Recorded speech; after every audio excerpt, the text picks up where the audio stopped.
Okay,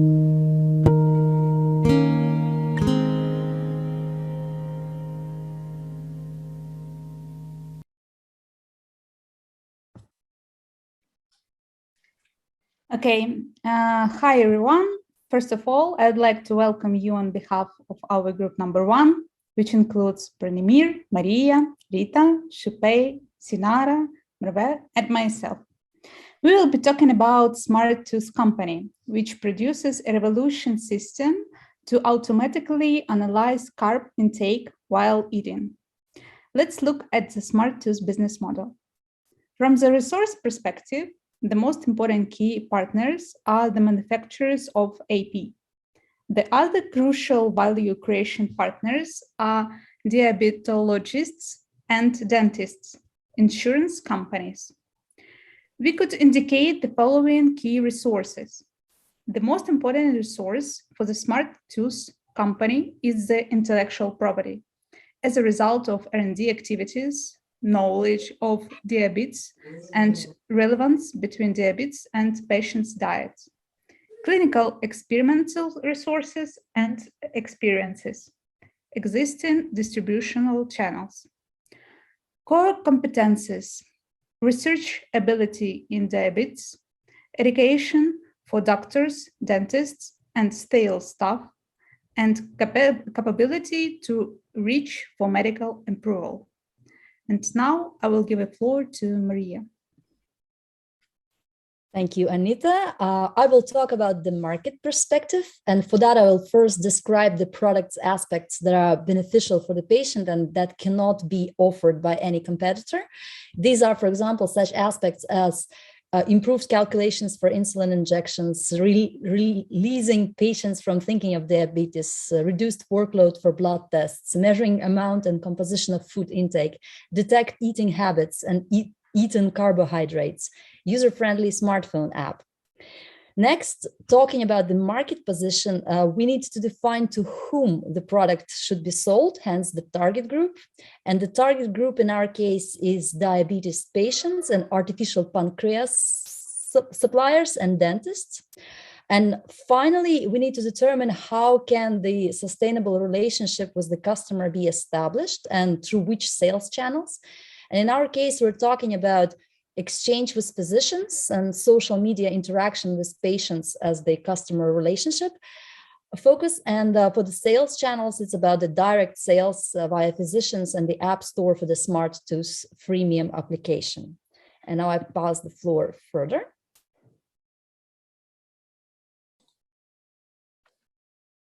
Thank you, Maria. So now we compare the traditional pharma and the digital pharma. And regarding the traditional pharma conditions, we can explain that about the R&D subject, the pharmaceutical traditional company tried to search just one compound, and the search is around the hundreds of options, and to pick just one compound in general to treat a disease. The competitors have almost the same structure and are fully capable of replicating products considered new.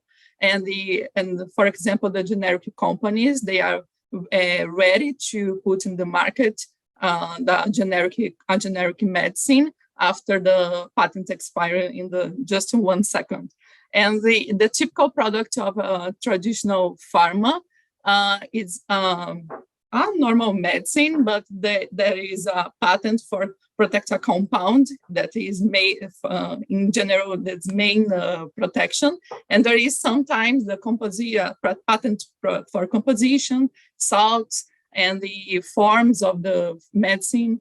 And this is the condition of the traditional pharma. Now, Merv will explain digital pharma. Thank you.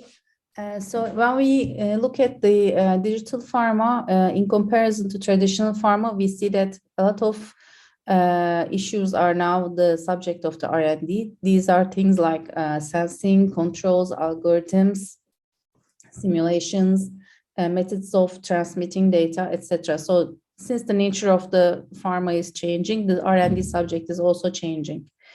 And in terms of the competitor structure, we see that now the software developers, hardware developers are in the play. Therefore, now the competitor structure is not anymore only the pharmaceutical companies, but also manufacturers, analytics suppliers, platform suppliers, or software programmers. And as a result of this collective work, the typical product is one product, but it requires multitudes of patents to provide competitive advantages on all aspects of the technology. So now we can move on with the next slide. Okay, if you then look at some generic IP strategies, and we begin with the traditional pharma, as mentioned before, they normally have one product with limited components in it. So it's normally a few patents or patent families, but in many countries, meaning that you have a large portfolio. But you can also, if you look at other IP aspects, the marketability and how you sell your product is quite unclear until you have different types of medical approvals around the world, which means that there are uncertainties. And that's why you try to build large portfolios around small aspects, meaning that you have a fortress monopoly generic strategy. If we then move into the digital pharma case, we have a product that is composed of many components. It's much tougher to build a fortress type around these components. So what you do instead is that you look at the user relevant features, and these are business case dependent, and instead try to protect those key specific features that you pinpoint and be a value added monopoly. Next, please. Thank you very much. So if we proceed with the analysis of the traditional pharma versus the digital pharma, in more precisely its organizational structure. So if we look at the traditional pharma with this from fortress monopoly approach, so the implications which one can have and one can obtain are of course related to IP, are that you have something which is very interesting to see, that you have the large portfolios, you have something which is quite well defined. You have this one which refers and the end results that it obtains and the market barriers. And then, of course, the other effect which does have, or let's say which goes in complementary to that, is the need to have constant action. So policing of this portfolio. So it's consistent action, one which has against infringements and infringers.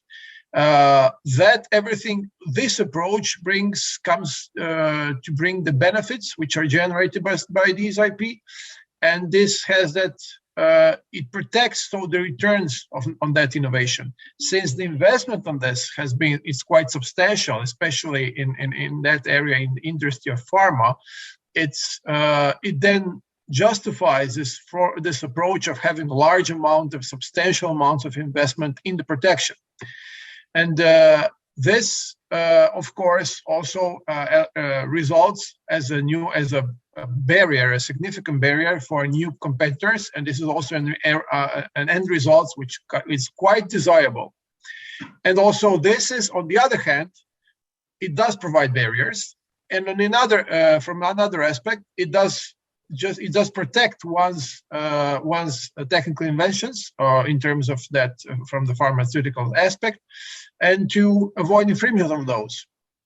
In terms of how you approach it and how look at it, in terms of how you approach this, the organizational point of view, it means that the R&D needs to be quite closely linked and aligned with the IP, with the IP department, and that's the classical approach which one has. But in this approach, in this kind of industry, it's a given because it produces optimal results.